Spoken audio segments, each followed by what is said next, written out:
आपको सुनकर आश्चर्य होगा, लोग कुत्तों के साथ जी रहे हैं, कुत्तों के साथ। सबके हाथ में वो कुकुर के डोरी।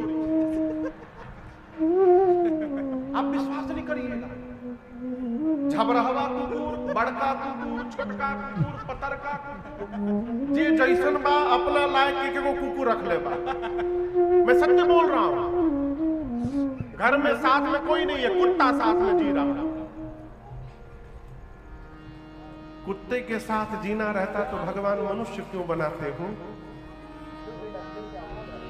सोचिएगा। और दुर्भाग्य कहिए, वो प्रथा भारत में भी आ रही है। बुरा ना मानिएगा, एक बात बोलूं, I am so sorry, Yahoo जा कई लोग पल्ले हो, हम क्यों को जानत नहीं कि हम कान पकड़ के माफी मांगा, हम किसी को जान नहीं रहे हैं। लेकिन आपसे कहूं, कुत्ते पर दया करनी चाहिए, कुत्ते को रोटी देनी चाहिए, लेकिन घर के भीतर नहीं, घर के बाहर देनी चाहिए। क्या विडंबना है, जिस कुत्ते को घर के बाहर रोटी देना चाहिए था, गाय को घर के भीतर रोटी देना चाहिए। अब वो गाय घर के बाहर चली गई है और बाहर का कुत्ता घर के भीतर आ गया है। ये विडंबना है।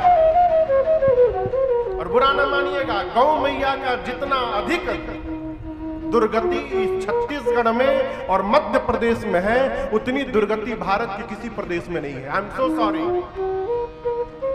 गौ मैया का जितना, जिनके साथ दुर्व्यवहार इस छत्तीसगढ़ में राम जी के ननिहाल में हो रही है। जब तक माई दूध दी, मई मैया दूध देती ना बंद की, सड़क पर जाएगी, यही श्रद्धा है। तो विषयांतर नहीं होना है। हम लोग देखें माई बाप, लोग कुत्ते के साथ जी रहे हैं, उसी को नहला रहे हैं, उसी को खिला रहे हैं, घुमा रहे हैं। आप सोचिए, साइकिल में कुकुर के लिए अलग से गाड़ी लगाया गया है, उसमें कुकुर को बंद करके लोग साइकिल से उसको टहलाते हैं।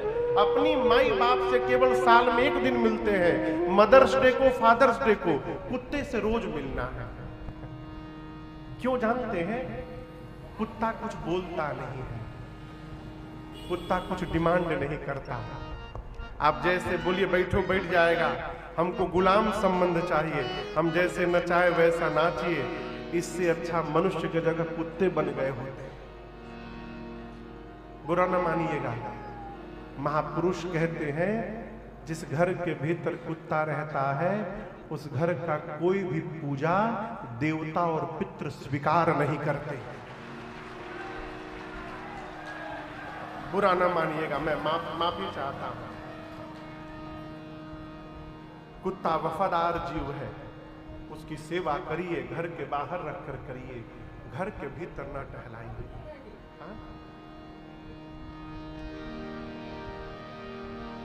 गोस्वामी तुलसीदास जी कहते हैं, कलिकाल में राम जी की कथा कामधेनु है।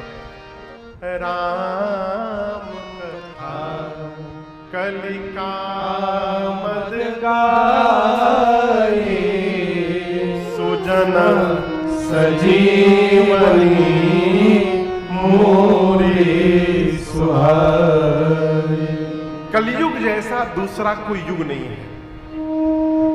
पहला कारण, हमको यही युग मिला है। हमने न त्रेता देखा है, न सतयुग देखा, न द्वापर देखा, केवल सुना है। तो जिसको सुन रहे हैं वो बहुत बढ़िया, और जो देखने को मिला बहुत खराब। इस व्यवहार से बाहर निकलिए। कलयुग जैसा दूसरा कोई युग नहीं है। इसको मैं प्रमाण से कह रहा हूं, प्रमाण पूर्वक कह रहा हूं। जितना सरल भगवत प्राप्ति कलिकाल में है, उतना सरल किसी युग में नहीं है, किसी युग में नहीं है। आप यज्ञ करिए, 100 जगह जहां यज्ञ चल रहा है, उसमें से न जाने कितने जगह पर यज्ञ कैसे हो रहा भगवान जान रहे। हमने अपनी आंख से देखा है, लोग फुल पैंट पहन के स्वाहा स्वाहा कर रहे हैं, पहने बेल बॉटम, स्वाहा चल रहा है। लेकिन आपको कहूं, सारे व्यवहार का नियम है, लेकिन भगवत नाम लेने का कोई नियम नहीं है। वो Swami ji open for all कर दिए। भाव कुभाव अलग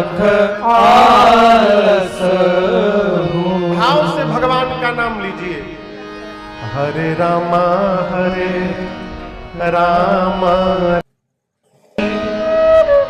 आन मने आन मने दूसर और कल जुग समजुग आन नहीं कब जो नर कर विश्वास। यदि आप विश्वास कर लें तो कलयुग जैसा दूसरा कोई युग नहीं है। किसी ने पूछा क्यों गोस्वामी जी? गोस्वामी जी कहते हैं केवल और केवल गाई राम गुण गण विमला भवतर प्रयास। बिना दूसर कोई काम किए, बिना यज्ञ किए, बिना कहीं आए गए, केवल भगवान का गुणगान करके हम और आप भवसागर पार कर सकते हैं। ये केवल कलिकाल की महिमा है। गोस्वामी जी कहते हैं कलयुग में ये राम जी की कथा कामधेनु है। एक बात बोले,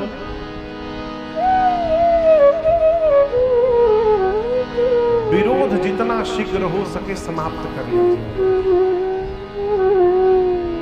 दिन में यदि केहू से मनमुटाव भी हो जाए ना विनोद जी, जीव है वो, आपन 5 अंगुरी बराबर नहीं है।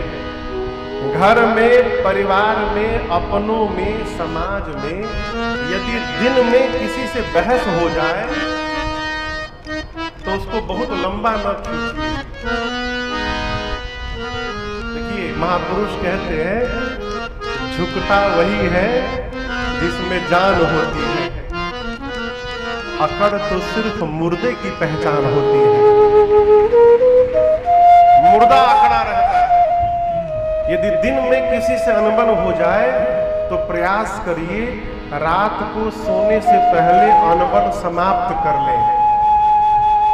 अपनी ओर से पहल करिए। ठीक है भैया चलो जन भाई तन भाई अब आनंद में रहा जाए। क्यों? भगवान न करे रात में यदि दोनों में से कोई एक चला गया ना, उसके बाद जो पीड़ा होगी वो पीड़ा जीवन भर चैन से सोने नहीं देगी हमको आपको। इसलिए मन में मुटाव हो समाप्त करिए रात। क्यों कह रहा हूं? ये राम जी की कथा जीना सिखाती है। आप में से कई मानस के सुधी पाठक होंगे। गोस्वामी जी श्री रामचरितमानस को प्रारंभ किए वर्ण शब्द से। किस शब्द से?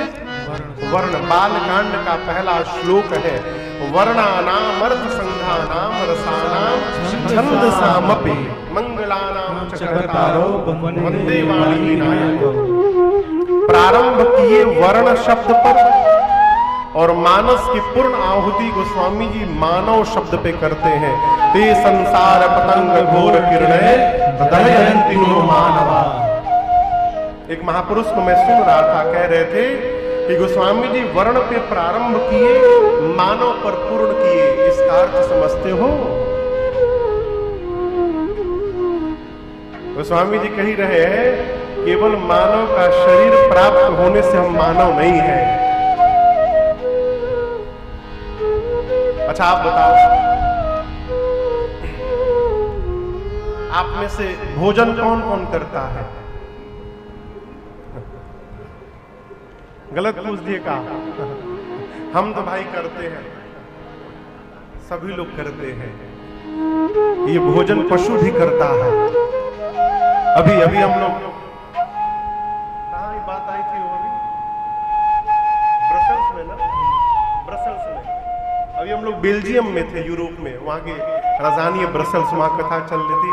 यहाँ वहां ये प्रसंग आया था। वहां पर मैंने पूछा कि आप लोग भारत छोड़ के यहां क्यों आए हैं?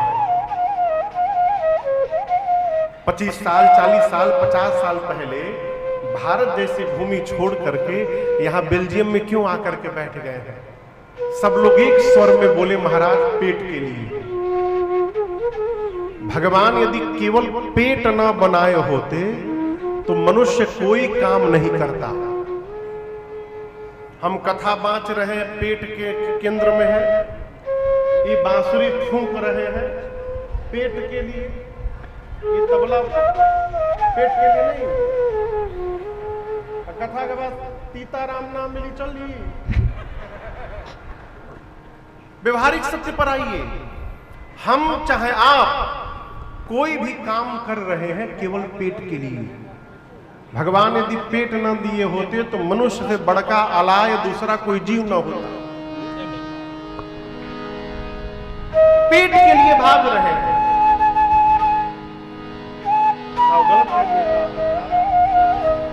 तो हम और आप भोजन करते हैं, पेट के लिए भाग रहे हैं, पशु भी भाग रहा है।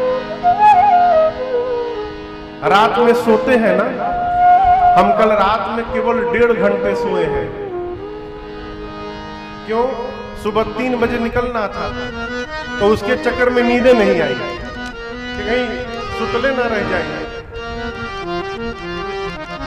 तो केवल 1.5 घंटे सोया, तो यहां जैसे आया हूं कमरे पर आके सीधे सो गया। भोजनों नहीं किया दोपहरिया में, भोजन रात में हुई, अभी सोना जरूरी है। तो हम भी सोते हैं, आप लोग भी सोते हैं।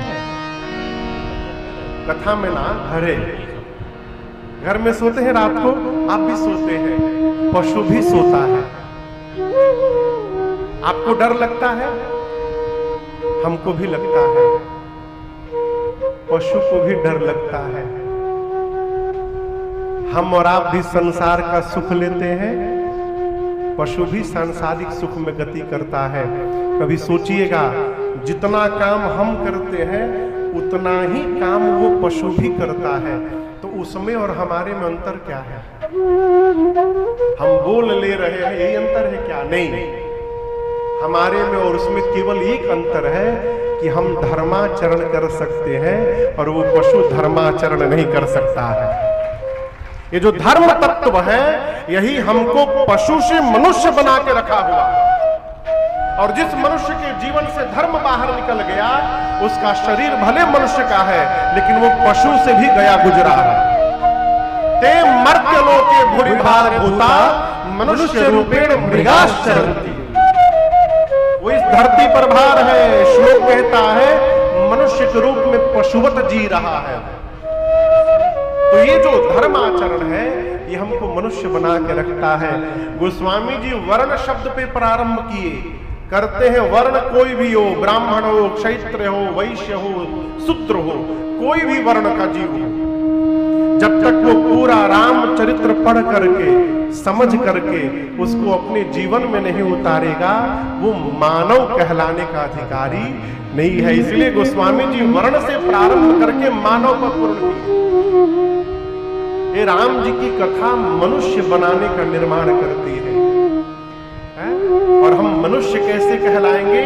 जब हमारे परिवार के एक एक व्यवहार, हमारे संबंध सुदृढ़ हो और व्यवस्थित हो, तब हम मनुष्य कहलाएंगे।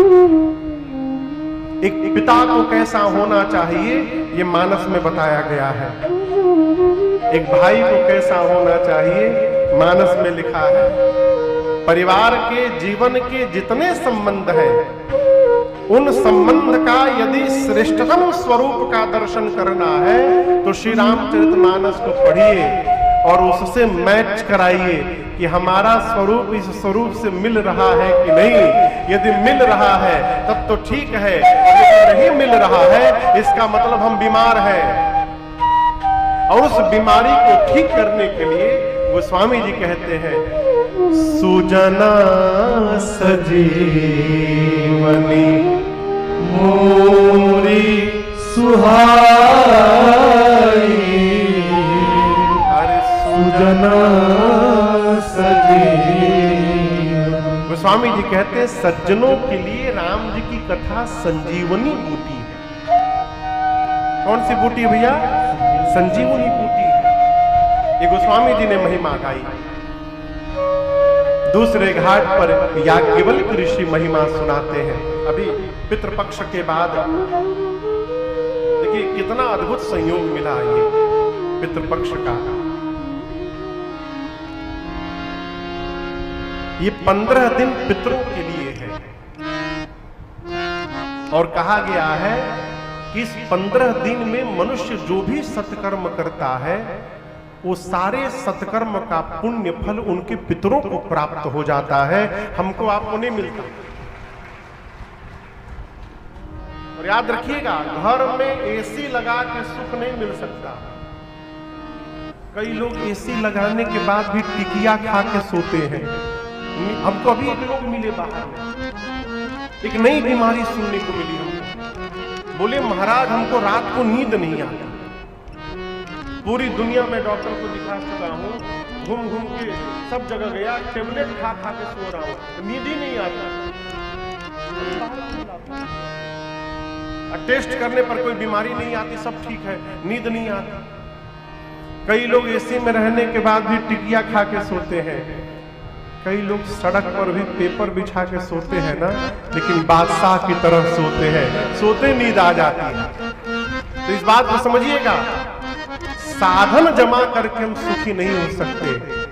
जीवन में जब पुराकृत कर्म प्रबल होगा, हमसे सत्कर्म होंगे, और उस सत्कर्म से जब हमारे पितृ संतुष्ट होंगे तो उनके आशीर्वाद से घर में शांति और सुख की वर्षा हो सकती है। दूसरा कोई उपाय नहीं। तो इस पितृपक्ष में किए गए सभी सत्कर्म का फल हमारे पितरों को प्राप्त होगा। मैं बहुत बहुत धन्यवाद देता हूं विनोद भैया को, आपने पितृपक्ष में मुझे कथा गाने का सौभाग्य दिया और आपको बैठकर सुनने का सौभाग्य प्राप्त हुआ। गोस्वामी याज्ञवल्क्य ऋषि कहते हैं कि राम जी की कथा महामोह रूपी महिषासुर का अंत करने के लिए काली मां के समान है। अभी दुर्गा पूजा प्रारंभ होने वाला है, शारदीय नवरात्र आप भी देखेंगे। मैं भी रास्ते में कई पंडाल यहाँ भी बन रहे हैं, मैंने देखा। दुर्गा जी की प्रतिमा रखी रहती है। दुर्गा माई किस पर बैठी रहती है? सिर पर। किसको मारती है? जोर से बोलिए। महिषासुर को। गोस्वामी जी कहते हैं यदि कलयुग में मोह, कलयुग में 6 बीमारी है। कितनी बीमारी? नाम पता है आप लोग को? मालूम सबके बाद? काम, क्रोध, सुने नहीं थे नाम? काहे बोले हमके नहीं मालूम? काम, क्रोध, मद, मोह, लोभ, और छठी बीमारी का नाम है मत्सर। मत्सर यानी ईर्ष्या। अब बुरा न मानिएगा, इस पंडाल में जितने लोग बैठे हैं सबके भीतर ही बीमारी है। आप तो छोड़िए, हमरो भीतर है। आप बोलेंगे महाराज आप तो कथा गाते हैं, उससे क्या हुआ? कथा गाते हैं तो क्या हुआ? हम बीमार नहीं पड़ सकते? जरूर पड़ेंगे। हाँ, ये है कि किसी में कोई बीमारी अधिक है, किसी में कोई बीमारी अधिक है। हमारे भीतर मोह बैठा है, बिना दक्षिणा लिए कथा बांचने नहीं आए हैं। मुझे सामने बैठे हैं, दक्षिणा तय हुआ है तब कथा गाने आए। हम कहीं नहीं, मोह माया से बचिए, अब बिना दक्षिणा लिए खुद नहीं बांच रहे। हम प्रवचन दे मोह माया से बचिए, कैसे बचिए? इम्पॉसिबल। इस बात को समझिएगा, न कामनाओं से बचा जा सकता है, न लोभ से बचा जा सकता है, न माया छोड़ने वाली है, न मोह मिटने वाला है, और न ही मत्सर जाने वाला है। हाँ, ये है कि अनुपात ऊपर नीचे हो सकता है। एक जगह राम कथा हो रही थी, तो राम कथा आयोजन मंडल में एक उनके सदस्य थे। लखनऊ की घटना है। तो एक दिन कथा के बाद, उस कथा में मैं भी था, कथा के बाद एक दिन खीर प्रसादी में बंटने वाला था। खीर, और वो खीर कम था, वो राबड़ी था। वो राबड़ी दूध को एकदम जला करके लाल कर दिया गया। क्या बात है! केसर चिरौंजी जाल। हाँ, केसर चिरौंजी पड़ रहा है, वो पड़ रहा है चिरौंजी। खूब दिव्य खीर प्रसाद बना था वो। और हुआ कि कथा के बाद हजारों की भीड़ थी, सबको एक एक कटोरी खीर दिया जाएगा।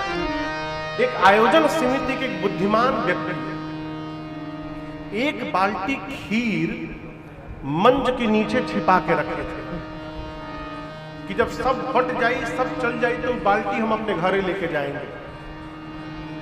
तो कोई वहां उनका भी उस्ताद था। अब वो मेन गेट पर प्रसादी देने में लगे थे, ले कलछुल खीर। तब तक जो उनका गुरु था वो बाल्टी लेकर गया अपनी घरे खनिया के, अब बाल्टी खूब बढ़िया धो धा के अब मंच के नीचे लाके छिपा के रख दिया और दूर जाके छिप कर बैठ गया। वो भाई साहब पूरा प्रसाद बांट के जब देखे सब लोग चले गए, दौड़े दौड़े आए और जब बाल्टी निकाले तो बाल्टी खाली। अब शुरू किए महामंत्र, कथा में भी लोग चोरी करते हैं, बताइए क्या लाभ मिलेगा कथा सुन के? अरे भाई साहब आप क्या कर रहे थे? आप कोई पुण्य कर रहे थे का? ये समाप्त होने वाला नहीं है। हमारे पूज्य महाराज श्री का एक पद है, सुनाऊं? ये महाराज जी का भजन, मेरा नहीं। कहते हैं, अरे कर्म करो पर ध्यान रहे, पथ छूटे ना। कौन सा पथ? धर्म का पथ। कर्म करो पर ध्यान रहे, पथ छूटे ना।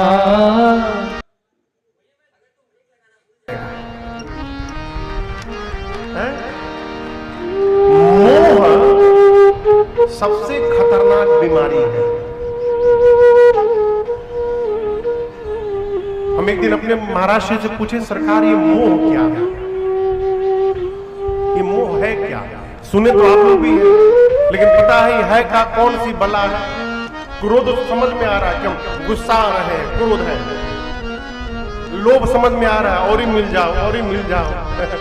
नया नया तरकीब लगा रहे हैं, और ही मिल जाओ, ये लोभ है। गोस्वामी जी कहते हैं लाभ होना चाहिए, लेकिन लाभ भी एक सीमा में होनी चाहिए। लाभ यदि सीमा से अधिक हो जाए तो कब ओ की मात्रा लग जाएगा इसका भरोसा नहीं। लाभ में ओ की मात्रा लगने से क्या होगा? लोभ। लाभ इतने हो कि लोभ न जग जाए। लाभ बहुत होने लगता है। गोस्वामी जी सिद्धांत कहते हैं, जिमि प्रति लाभ लोभ अधिक है। मोह लाभ समझ में आता है, क्रोध समझ में आता है, काम समझ में आता है, ईर्ष्या मत्सर समझ में आता है। ये मोह क्या है? मुझे भी नहीं पता था, मैंने पूछा एक दिन, सरकार ये मोह क्या है? बोले देखो, सभी लोग अपने परिवार को प्रेम करते हैं, बच्चों को, बेटा बेटी, पति पत्नी, माई बाप, भाई बहन, सबको प्रेम करते हैं, करना भी चाहिए। लेकिन प्रेम दो प्रकार से होता है। एक प्रेम ज्ञान में रहते हुए किया जाता है, ज्ञान परक प्रेम, वो प्रेम है। लेकिन जहां प्रेम में अज्ञानता प्रवेश कर जाए, उसी प्रेम का नाम मोह है। हम बोले सरकार में इसको समझाने और खोल के बताइए। बोले बेटा, मनुष्य का शरीर जो कर्तव्य करने के लिए प्राप्त हुआ है, उस कर्म का त्याग करके हम परिवार में ही लिपट के प्रेम करके समाप्त हो रहे हैं, इसका नाम है मोह। मानव का शरीर मिला है, आ करके भवसागर से मुक्त होने का यत्न करेगी, आकर सत्कर्म करे, परमार्थ करे, जिससे इस लोक के साथ साथ उस लोक को भी व्यवस्थित बनाया जा सके। ये हमारा आपका कर्तव्य है। जो कर रहा है वो जगा हुआ है, और जो नहीं कर रहा है वो मोह की रात्रि में सोया हुआ है। आगे प्रसंग आएगा अयोध्या कांड में, सुनिएगा।